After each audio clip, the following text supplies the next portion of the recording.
Hi, good morning, and welcome to the ZP Vlog and Podcast. So we like to do this vlog and podcast just once a week, just to really wrap up on the news from ZP for the week.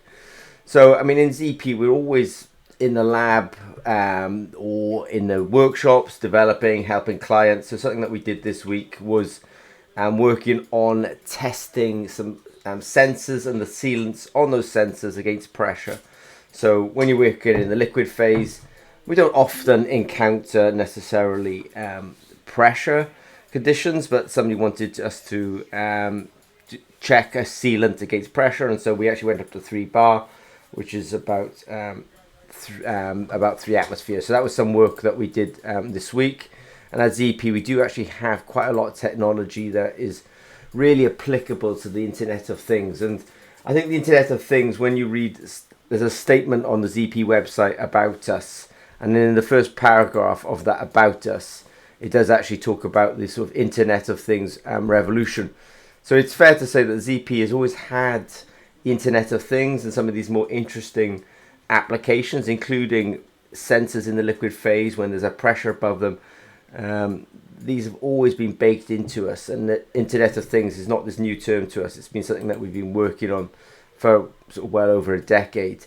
And I suppose that then sort of drives the rest of it, because at ZP there's really sort of two things that are going on here. We're doing a lot of custom development, custom manufacturing for clients, and then we do a lot of technologies for academia. And then as part of that kind of academia support, we do a webinar, at least one technical webinar a week, where we talk about questions that have come in during the week. And this week we did have some questions in on potassium sensors. Now, potassium sensors for me are sort of, they're an ion selective electrode. If you're using a potentiostat to measure them, the kind of methodology is open circuit potential. This means that you're kind of measuring the potential in the units of voltage at high impedance. The biggest example of, or the most used or ubiquitous example of an ion selective electrode in the world is the glass electrode used to measure pH in a lot of labs. A lot of I would suggest it's probably one of the most measured parameters in the world. So there's a lot of pH measurement going on around in the world. Now, when you go up to those pH meters, there's always a calibration solution next to them. And why is this? And it's because actually this signal that you get is due to the sensitivity of the sensor to the analyte, which is pH, or hydroxonium ions in this case. And then there's this offset, and this offset is really kind of random and very sensitive to different parameters. And I bring that up because a lot of that webinar was actually around about understanding that a potassium sensor is also a ion selective electrode, and it also has this offset. And how do you deal with this offset? And so we did have a webinar, and we did discuss dealing with that offset in that particular webinar. And it was almost just good timing, really, that we have a platform at ZP we call it Sense It All. And what this Sense It All is about really is saying, right, somebody has an idea, they want to turn it into a commercial product. What's the fastest route to do that? And in fact, we did do a webinar this week called the 2-Year Manifesto, that we would like most people to get their ideas to a commercial state in 2 years, because we think that people spend too much time not actually achieving the commercial state. But we did put some videos out there about measuring potassium on the Sense It All platform. This is quite an amazing platform, really, that it allows multiple analytes to be basically detected on this particular platform. I'm just going to add a quick screen to this, because next to me here I actually have a series of QR codes. I know if you're listening to the podcast version of this, but we've got these QR codes, and each of these QR codes tells the Sense It All platform, this is the actual analyte that I want to detect today. So when we say it's multi-analyte, it is a true statement, and each analyte has its own, or each method file has its own QR code. And for example, there is actually a QR code also for potassium as well.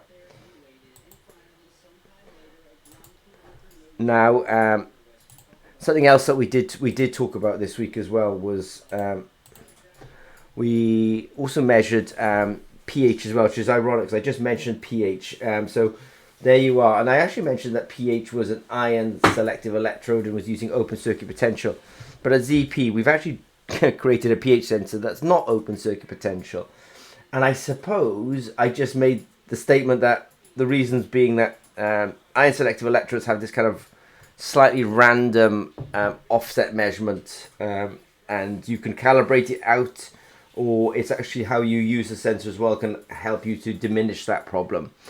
What we are doing at ZP is also developing a sensor that's not open circuit potential. It's actually using a next generation pH sensor. So we did actually put a little bit of a video out on that this week as well. So I did, first of all, one of our guys did a demonstration, and I also think I put some intellectual information out regarding that as well, and I'll have to check whether I actually did do that. It's still in the same theme, but it's something we talk about. We talk about the QR codes, but we haven't actually put up an up-to-date video recently on measuring nitrate. So nitrate is in lots of environmental samples. Water quality would be an obvious one. And so we did actually put together a video about measuring nitrate also on the SenseIt platform. It sounds a little bit repetitive, but we also did some work this week on the TAS sensor. So we have something called the total antioxidative capacity. We did a video talking about the TAS sensor, how we measure antioxidants using the TAS sensor, and the TAS sensor is also part of our SenseIt platform. So it's a sort of repetition a little bit, but you know, SenseIt this week it's been potassium nitrate and TAS. And so that sort of name, to be fair, is a good summary of actually what the technology does. And I did do a short video actually talking about the pH sensor and how it can actually operate, and that it's actually a next generation pH sensor, that it's not an open circuit potential. So that was something that we did cover this week.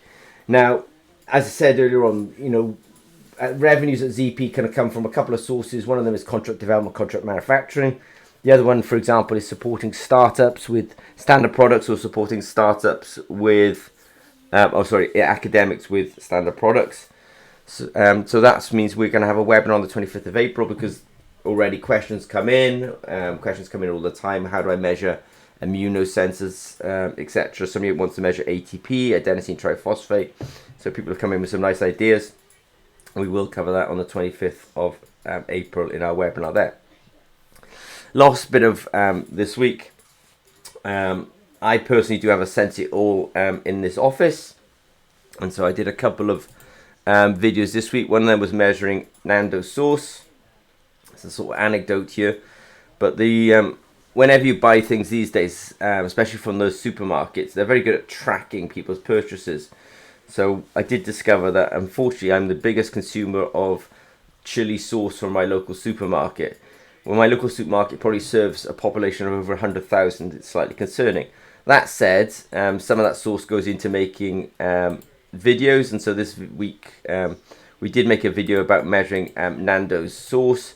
Nando's is definitely a big chain in the UK. I don't know how it is elsewhere in the world, but they do have these hot sauces. People go in there for this spicy chicken.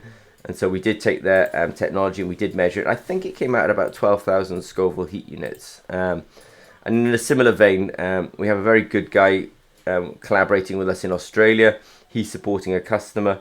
They're making a kind of mayo, a mayonnaise. Mayonnaise has got different terms around the world, but this is kind of like an egg-based product. It's quite creamy. People like to put it on salads. And sometimes some manufacturers like to put a bit of a zing in it, so they put a bit of chili into it.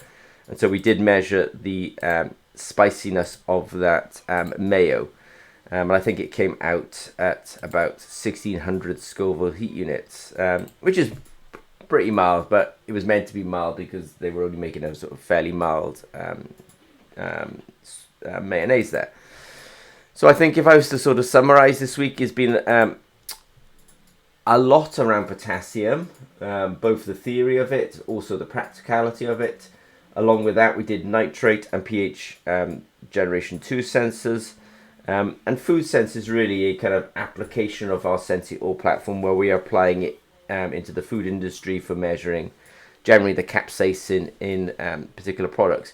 And don't forget, if you've got any technical questions of ZP, there will be a webinar on the 25th of April. As a side note, several of us are in the US this week doing what we like to do, which is supporting clients. But if you've got any questions, please don't hesitate to reach out to us. Okay, thanks very much.